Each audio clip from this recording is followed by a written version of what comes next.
အခုရှော့လိုက်တဲ့မိကအကြီးတော့ဒီတော့ဖမ်းခံအောင်နဲ့ပြီးသွားမှာမဟုတ်ဘူး။ဘာလို့အဲ့ဒီကောင်ဆက်ပြီးရှင်းရလဲ ကျွန်တော်တို့အဖေတယောက်လုံးတက်ခံရတဲ့ကိစ္စဒီလောက်လွယ်နဲ့ပြီးသွားလားတိတ်ပဲမရှိဘူး သူ့ဖေတယောက်လုံးတည်ထားတာဆိုတွေးချောင်းစီအောင်လည်းသားကြည့်အဲ့တော့ကျွန်တော်လက်ဦးအောင်ရှင်လုပ်မှာ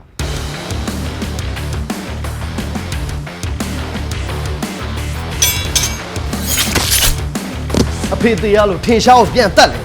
အဖေကပြန်ရှင်းလာနိုင်မှာမဟုတ်ဘူး မင်းတို့ပါဇက်တဲ့ရှိတာပြောပြီးယုံခမ်းနေတော့ငါမျက်စိမိတ်ပြီးယုံရမှာ နောက်တော့မှမင်းကြိုက်လိုက်တယ်ပါရင်ကျင့်ကြီးပြန်နန်းနေရ ဒီဒီလန်လေးကိုနမ်းလိုက်တာမှားသွားတယ်လို့တော့မပြောနိုင်တော့တော့တယ်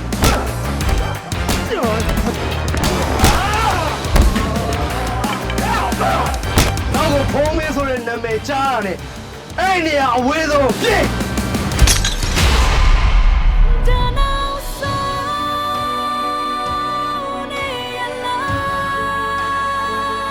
ဒီမိသားစုနဲ့ဆွေရံညိုးတွေကြားနေမှာညီမလေးတို့ကမြေစာပဲဖြစ်ပေးပါအောင်ရမှာ မစိုးပါဘူးထိရောက်တာပဲ မင်းတို့ပဲဆက်ကလည်း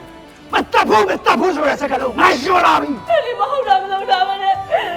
ဒီသေးသွားမှာတော့ကြောက်တယ် မင်းကိုရှင်းမယ်ငါ့မကိုခိုးပြေးသွားလို့မင်းစီကပြန်ယူကြည်ပြီခု ငါယုံကြည်အောင်နေခဲ့လားမနေခဲ့ဘူးလားဆို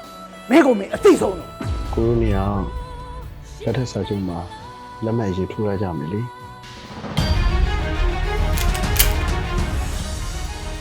ကိုကြီး ငါ့ကိ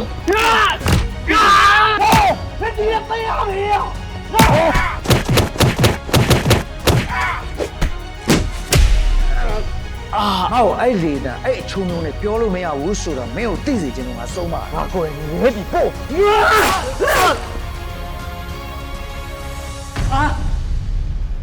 ငါတော့ဥက္ကတို့အသက်ခံတယ်ဟာလား